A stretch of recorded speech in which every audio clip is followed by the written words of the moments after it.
Hello guys. Writing requirement is a task, but writing good quality requirement is a skill. A requirement should be good enough to understand. It should be good enough to write. It should be good enough to execute.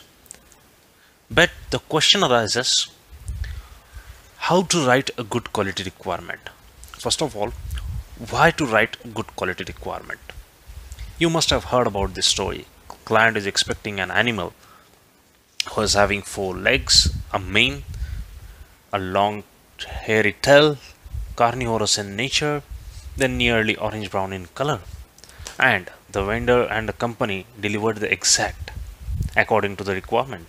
An animal which is having four legs, a mane, tail, carnivorous in nature, orange brown in color, and some other value added services are also provided to the client.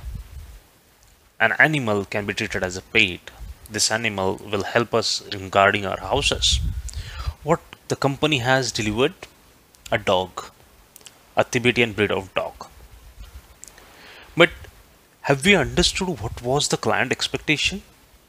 Client expectation was a lion. And now client is expecting a lion, we have delivered a dog. It's a big disaster. Why it has happened?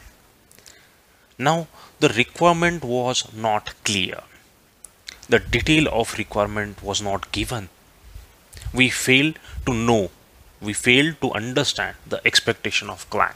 Should not happen to anybody of us with BA or with client as well. For that, today we'll discuss about how to write the good quality requirement. My name is Mayur Deshpande. Today I'll speak about what is meant by understanding the requirement, writing format of requirement, requirement specification, and we'll end up with the grammar. Let's start. How should be the structure of requirement? A requirement should be concise and simple. Keep your requirement simple. Write it in a simple format and concise. It should not be too much complex. Write requirement in such a way that it should be understandable by each and every stakeholder. Maybe technical, maybe non-technical, every stakeholder. It should be independent and unambiguous. Your requirement should not create the ambiguity. It should be independent. The requirement should fulfill my business need. It has to be in line with my business goal. And requirement should be testable. So these are the basic pointers which address my requirement writing. And we have a couple of more points to think on requirement writing. First one, understanding the requirement. First, try to understand the pain area of stakeholders.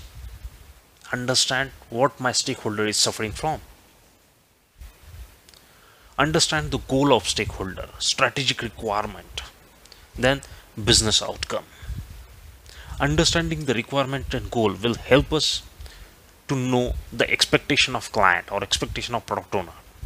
Understanding the strategic requirement will help us to know what would be the execution of requirement. Then business outcomes will help us to anticipate the outcome while writing the requirement. And make sure you should visualize your solution while writing the requirement at very first time. For example, to reduce the company operation cost by 20%. Excess operation cost is a pain area of my stakeholders.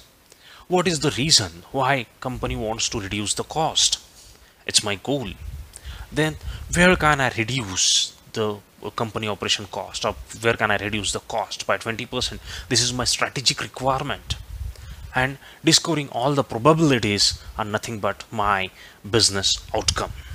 If I understood all this requirement, then I can anticipate, then I can expect, or then I can visualize my solution. Then extracting the requirement. Extracting the business requirement, the stakeholder requirement, categorize this stakeholder requirement into functional, non-functional requirements. Transition requirement. We have understood all these categories in last episode, in last video. Then define the product development methodology. Product development methodology and the requirement gathering are two different things, but In a product development methodology, we explain the structure of writing requirement, the format of writing requirement. If we follow waterfall, the writing structure of requirement is different. In agile, it is different. In waterfall, we have functional and activity approach. In agile, we have epics and user story approach. For example, user enters their details for registration. It is a functional approach. We write it in a waterfall methodology. And how we write the requirement in agile? As a user, I want to enter the details so that I can get registered myself to portal. So that's the reason before starting requirement writing, we have to define the product development methodology, because writing structure is different as per the methodology. Then writing requirement specification. What is a requirement specification? Requirement specification is nothing but the detailing of requirement, understanding the each and everything, the small and so smallest thing about the requirement.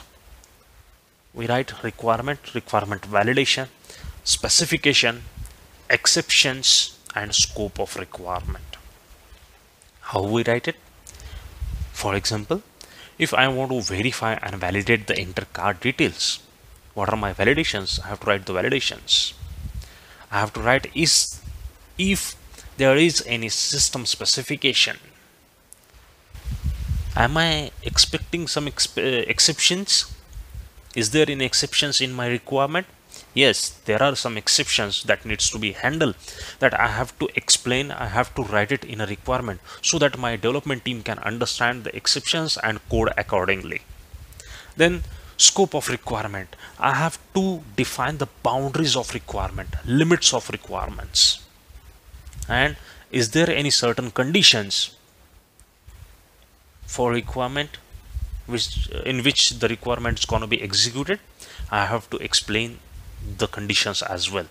If I have if I have written a requirement in such a way where requirement, validations, system specification, exceptions, and scope, so my requirement would be the complete requirement and it would be completely understandable by my stakeholders. Everybody can understand the requirement, everybody can understand the scope of requirement, everybody can understand, visualize, and stood with the requirement. Graphical representation. A picture and notation help us to understand the meaning of given text. Always enrich your requirement with some of the graphical representation. We can draw the use case diagram. We can explain our requirement with the help of flowcharts. Infographics is the best option to explain the requirement. And if it is a UI, then what else can better than the mock screen? So always enrich your requirement with graphical representation, which help us to visualize the requirement. Lastly, grammar. First of all, we'll start with the spelling mistakes. A BA can't commit the spelling mistakes because a change of spelling may change the meaning, may change the objectives, may change the expectation of stakeholders. So BA can't afford the spelling mistake. Then whenever we write the requirement, write it in a simple present tense. It is very easy to understand. Write it in a simple present tense. User enters the details. Administrator block the user. So write it in a simple present tense. Try to avoid the composite statement, because what happens in a composite statement, there are already 2-3 requirements are gathered. User enters the detail which has been retrieved from the database and validated by the UI. So there is a confusion first of all. Then there are 2-3 multiple requirements are there. So try to avoid the composite statement, and most important, avoid the passive voice statements, because sometimes in writing the passive voice we do not disclose the noun. So start your day with writing good quality requirement. This will improve your requirement generation practice. That's it for the day. Thanks for watching. If you have any query, just write it to me in comment box. Subscribe this channel for regular update. Signing off. Thank you.